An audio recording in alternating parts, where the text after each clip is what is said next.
Hello and welcome to a brand new episode of Smart Money. Today we discuss one important financial goal for millennials, which is educating your children. Now, this discussion assumes more importance because of the rise in education inflation. The rate of inflation in education has been significantly higher at around 11 to 12% compared to consumer price inflation at 6%, implying that education costs could double every 6 to 7 years. So how do you plan for your children's education? We have three personal finance experts joining us today. Harshvardhan Roongta, the CFP of Roongta Securities, Prableen, Bajpai, the founder of Finfix Research and Analytics, and Gahlaut, the co-founder and CEO of FinEdge, join me on the show. Ladies and gentlemen, thank you so much for joining me. Now, Harshvardhan, let me start with you actually. There is an understanding now of how much it would cost me to send my child, and it's not funny, right? If you want to send your child abroad, this big money that we're looking at. You recently sent your son abroad as well. Just make our viewers understand what is the kind of expense that's involved. Sonia, this is a very important topic, as you said. It is the one of the most important financial goals of any family, because I'll just take one second away from the numbers. Education is it's really the only asset that you're giving to your child, right? So you have to ensure that you are able to fund for that goal for yourself. Secondly, education is a time-bound goal. You cannot say that I don't have the money now, go to college probably 2 years from now. No, that doesn't happen. You need to have the provision for that money right then. Okay, now if you're talking about cost of education overseas, well, in today's time, in present value, it would be approximately a cost that a family would incur for a child studying overseas would be approximately $100,000. So that's about $70,000 to $80,000 is what the university fees. A year. That's per annum. That's okay. right. So this I'm talking about the undergrad program. Okay. So $70,000 to $80,000 would be approximately the cost which the university takes in the form of tuition fees, in terms of accommodation, in terms of some mess, food, etc.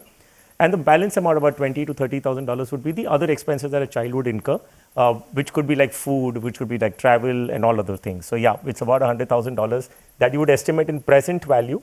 In present terms, in today's times, is the cost per annum for an education overseas. So today, if I have to send my child abroad, you're looking at 85 to 90 lakhs per annum, which is just basic tuition fee, as well as some travel expenses and food expenses here and there. So there's some heavy planning that needs to be done for that, right? Yeah, absolutely. So this is the cost I'm talking about. Places like the US, Canada, I'm talking about places like these. Closer to Asia, of course, Singapore and all will be slightly lesser. It'd probably be half in that context. So Singapore would be half of that of US expenses. But nevertheless, the broader topic that we are going to be focusing upon and talking is about providing for that education. Be it quality education in India or overseas, every family would need to provide for it because there's no choice. If you have children, you have to provide for it. It would happen. So, the ideal time to do it is the moment you have a child in your house. When the child is probably 1 year old or even younger for that matter. It is an expense which is going to come upon you, right? It could be 15 years from now or 20 years from now. It is going to come upon you. So why not plan for it and start saving for it earlier? Suddenly, I'm so glad that I have only one child and not two children. But no, jokes apart. Gahlaut, weigh in on this. At FinEdge, you manage, I think, 19,000 retail clients across 1,600 cities. I'm sure children's education is a big financial goal for your clients. What is the typical fees that one has to shell out today for education in India? Harsh spoke about, educating your child abroad. And if you talk about 15 years later, how much will that escalate to given inflation? Thanks. So there are, I think, two aspects to this fact. And when you talk about, I know a certain small percentage of people will send the people abroad, but a majority of people will get their studies for the children done in India. In that case, there are two aspects to it. One, education in the country itself is changing with a lot more new private institutions coming up, a lot of new colleges coming up, and they're not cheap either.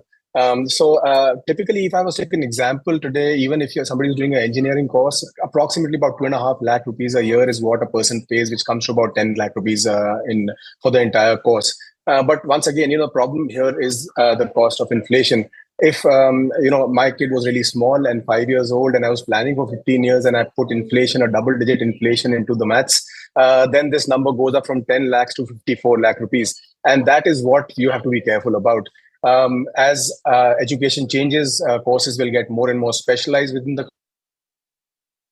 Oops, okay. Unlike the Western world, when people are planning for their finances, I think what we have seen with all our clients is people really prioritize children's education. We take that very seriously in the country. That's something which people are very focused upon, and almost 84% of our clients above a certain age group definitely have children's education as a goal for their children. Okay, so you're saying if I want to educate my child in India, today on an average, it's about 2.5 lakhs, 3 lakhs per year, but that will of course be much more as my child, grows up after about 10, 15 years. Prableen, Bajpai, come in on this. What are the different products that we can invest into for our children? Hi, Sonia, and absolutely, great insights by Harsh. And, to match up to these numbers, huge ask which is there, we do have a lot of products where parents can start investing. We'll divide them into 3 segments. Number 1 would be insurance-backed products. So we do have endowment plans, and then we have the ULIPs where, it's a money back and Okay, I think there's some issue with your video, so I'm just going to come back to you in a bit. Harsh, you want to take that? How do I structure my investments for my child? Because there's so much out there that you can invest into. If you just had to simplify it for us, 1, 2, 3 things that I need to do to invest for my child. So, well, Sonia, you have to match your investments with what your expectations are in terms of inflation as well. So we just ran the number. You said that education inflation is in the range of 11 to 12%. So if you're saying the cost of educating a child today is X, 1 year later is going to be X plus 12%, right? And if you have a goal which is, say, probably 10, 15 years down the line, your money has to grow more than inflation rate. Only then you're really making money. So which is the asset class which could possibly give you 12% and above, the possibility of generating that kind of returns? So of course, it's going to be equities. However, you cannot put in equities if you're just 2 years away. If your child is 13 years already and you're planning to send the child, you require money at the age of 15, then you cannot put in equities. So there are lot of products that are available to invest into. What you need to be very mindful of is that what is the time horizon that I have left before I need this money. So if that is the case, then you start planning accordingly. What are the different options if you're asking me? One is you can most certainly use equities via mutual funds, of course, through an SIP route. You can plan for your children's education. You have a couple of insurance policies, as what Prableen had highlighted, try to focus upon that, saying that there are certain child-oriented policies which are designed in such a manner which try to take care of children's higher education requirements. So you're just very mindful when you're taking these kind of insurance-based investment products, because we've always kind of said insurance is not the best investment opportunity. However, if there is an option, you might want to look at it and evaluate whether it makes sense for you or not. Okay. Other than that, government has introduced for the girl child, you have a Sukanya Samriddhi, which is specifically focused on encouraging investments in the name of the girl child. So there are a lot of investments. I mean, I know people doing a recurring deposit for that matter, saying that I need to plan for my children's education. So why not a recurring deposit? Small saving deposit. So there are fixed deposits, all that comes under the fixed deposits and the debt instruments. Or on the other hand, you look at planning through a high growth product, which is say mutual funds, equities via mutual funds. But it's interesting, right? There is a very interesting plate that's coming up on the screen. Where are Indians investing? And it is fascinating to me, despite the markets being at a record high, 35% of Indians are investing in bank deposits, while only 6% Indians are investing in mutual funds. Harsh, Gahlaut, come in on that. What is the reason for that? And if you have to educate your child abroad today, do you think that equities is the only route to go, the only way you can properly beat inflation? And if yes, what are the products I need to look at? So I would think a little differently on this, and I'll answer your question. I think the reason why we have fewer percentage of people investing in equities is because there's a certain amount of fear that my money will be at risk and all of that. Similarly, you have people trading short term, and over there the greed factor takes over. So one where I would vary in terms of my thought process is, one, I don't think taking informed risk is very, very important in this case. You have to go beyond your fear. I don't feel for such long-term goals which are more than 5, 10, 15 years away, investing in insurance products or FD or PPF will really work in your favor. We must remember that we are talking about a double-digit inflation. That means you have to beat double-digit inflation. And if you talk about endowment plans and PF and FDs, on average 5.5 to 6.5, 7% is what you would get. You would still not be able to accrue enough at an aggressive rate. So taking informed risk becomes very, very critical. And especially if your goal is 10, 15 years away, you have to allocate funds towards equity. Of course, you can simplify all of that. You can stagger all that money. You can also use this time to, create a corpus by investing on a monthly basis that drastically reduces your risk. And I think the key over here is to have a very clear-cut goal, so that takes away that fear. Take informed decisions. And if I may use an analogy, it is like a long-term goal is like looking for a long-term relationship. You have to have the right expectations. You have to commit to it. You have to communicate with somebody who can guide you and give you expertise to stay invested. That is the only way you can compound at a higher rate than inflation and meet your goal. Okay, and keep your expectations low, right? And that's what you do from a long-term relationship also. But no, jokes apart. Yeah, go ahead, Harsh. In terms of expectations, you can't really expect that, everything is going to be wonderful. There will be tough times. There will be good times. The first fight that you have, you don't pack up your bags and leave the house. When you're committed, you understand what you're getting into, you know what you want, and then you're willing to stick it out. So from that point of view, that is what I mean by expectations. Absolutely. I think we have Prableen back on board. Prableen, you were telling us about the different kind of products, right?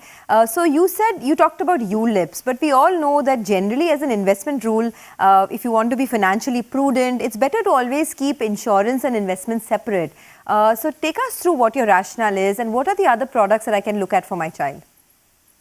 Right, Sonia. So the first one, like I started, was with insurance backed. And I think why these products are picked by product parents is because I think there's sort of an emotional connect in the marketing pitch or the sales pitch, and it is able to appeal to most parents where they feel that, the child's future will be taken care of.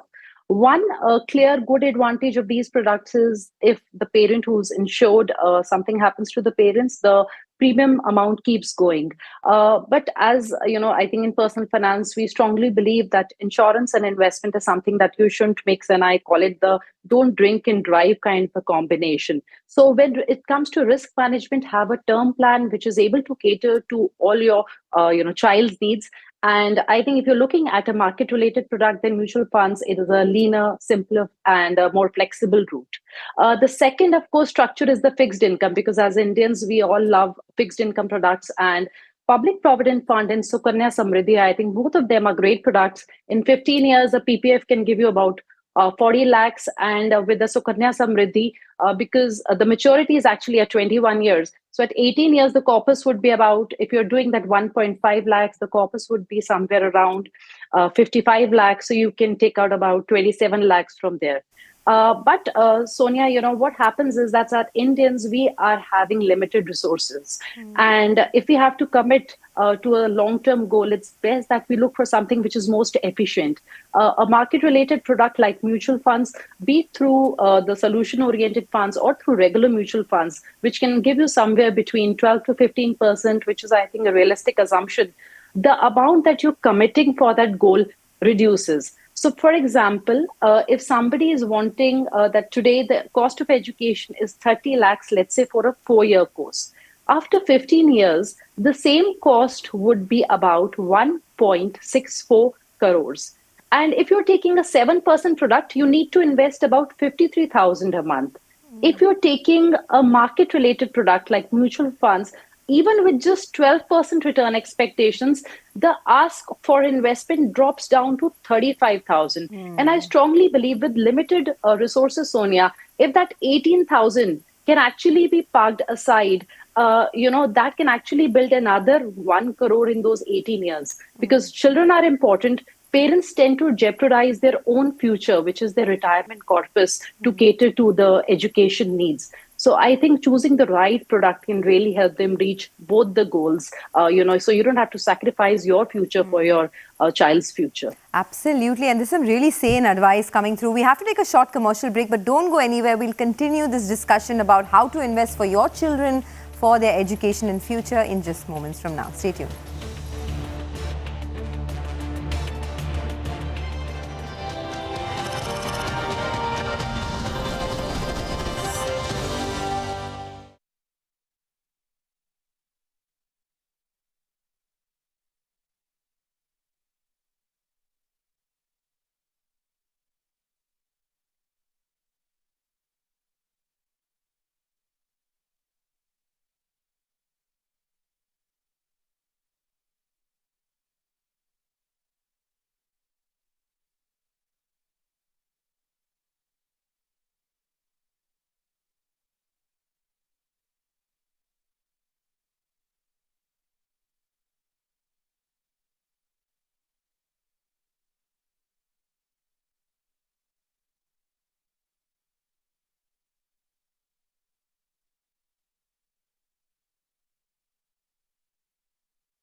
Welcome back to Smart Money on CNBC-TV18. We're talking about children's education and how you should plan that, because all of us know that it is an expensive affair for sure. If you want to send your child abroad, today you will need at least 85 to 90 lakhs per year to send your child for an undergraduate program. And in India, you will need about 5 to 10 lakhs. So let's talk to our guests and ask them how do we structure it. Harsh, you tell me first, first of all, do I need to have a separate account for my child where I make my investments? And then how do I structure investments for my child? Harshvardhan. Okay, so Sonia, you have a 6-year-old. It's very, very simple. You take yourself as an example. So you have a 6-year-old. You will first estimate that when are you likely to require. So are you requiring to provide for undergraduation or post-graduation? So you just make up your mind saying that I have another, say, probably 10 to 12 years before which your child is going to require to pursue undergrad. Okay, because at 18, typically the undergraduation studies start. And then you put a number to this, saying that, okay, I need an X amount of money at his age of 18. Okay, and then you work backwards to say that how much do I need to invest every month to accumulate that kind of corpus. Now, because you have minimum 12 years to your side, most certainly we've understood that fact that you need to beat inflation. Okay, so if you have 12 years to your side, you're going to be investing into products which are having a growth potential, which is equities, right, which is through mutual funds. You can start an SIP for that educational goal that you have, and just let it accumulate over a period of 12 years and use it for the education. Now, coming to your question, which you asked was, should you have an investment in his name or in general keep it as a part of the household savings, right? What I'd recommend, if possible, keep an account in his name so that investments that you're making for children's education, you keep it in your child's name. You're allowed to do an SIP in the child's name. What happens because of this is that you know very clearly that this corpus has been kept aside, and in case of any other requirements that arise in the house, you will not break into it. If it's a part of the common pool in the household investments and you suddenly think that I need to buy a house, say for example, or you need to buy a car, or you need to go on a holiday, we tend to take money out of it. Yeah. And once you take money out of it, I mean, you've jeopardized a very important goal in your family's, financial planning, right? Which is children's education. Absolutely. So there is merit when you put money into your child's name. So then at least you know to that extent, this money is untouchable. Kept aside. Okay, got it. Harsh, Gahlaut, I want you to come in on this now. Very quickly, if you can tell us how much should we allocate towards large caps, how much towards mid caps, small caps? What should the allocation be basically for your child? So I strongly believe that the risk that you should take should not be on your individual personality, but should be on the time horizon of the goal. So to a large extent, where will you put this money will really depend how far ahead are you planning for this goal. So I mean, if your goal is less than 5 years away, really, I think the entire asset class changes. But my assumption is 5 years and more. So if you are the goal is 5 to 7 years away, you would probably want to take slightly lesser risk. You'll be okay with slightly lower returns, but you would probably have an index fund. You would probably have a balanced fund and maybe a flexi cap fund. If your time horizon is between 7 to 10 years, you would increase your allocation towards mid and small caps. So probably add a large and mid cap fund and a small cap fund and a flexi cap fund. 10 years plus, you can get more aggressive. So you can have a higher allocation towards a mid cap and a small cap fund, and maybe leave out a large cap or an index fund and maybe invest in a flexi cap fund. With a 12 to 15 year horizon, it makes a huge difference. The difference between a 12% return and a 14% return is absolutely mind boggling. So that cannot be ignored. And that is when I talk about taking informed risk, I think the risk profile has to be assigned to the goal so that you can understand what you're doing, the purpose of it, and how much risk you're taking, and how much are you actually mitigating by investing on a monthly basis. But I don't think for goals that far away, you need to have any other asset class, but a nice, simple, easy mutual fund, depending on the time horizon of the goal. That's very well said. And finally, before we end the discussion, Prableen, a very important, decision. Do you take an education loan? Is that a good option?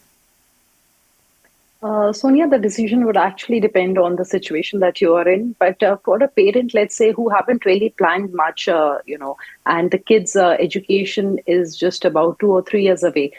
So even if you start putting all your yearly bonuses and allocate what you have currently towards the child education, there would be a deficit. And like I said, that you should not jeopardize your own retirement as well, the corpus, because by the time your kids are actually going to college, you are in the 45 to 55 year bracket. So you're also there in your retirement. And if it is coming at the cost of allocating all your retirement corpus towards your child education, then I feel taking an education loan definitely makes a lot of sense, because it is still a productive loan. Where till 8 years, the interest component is allowed as a deduction. There is no upper limit on the interest payment which is paid. And, for entities like SBI, they allow you that you can start repayment after 1 year of completing the course. So the liability at that time can be probably divided between the parent and the child. And I think that also bring in some element of responsibility on the child.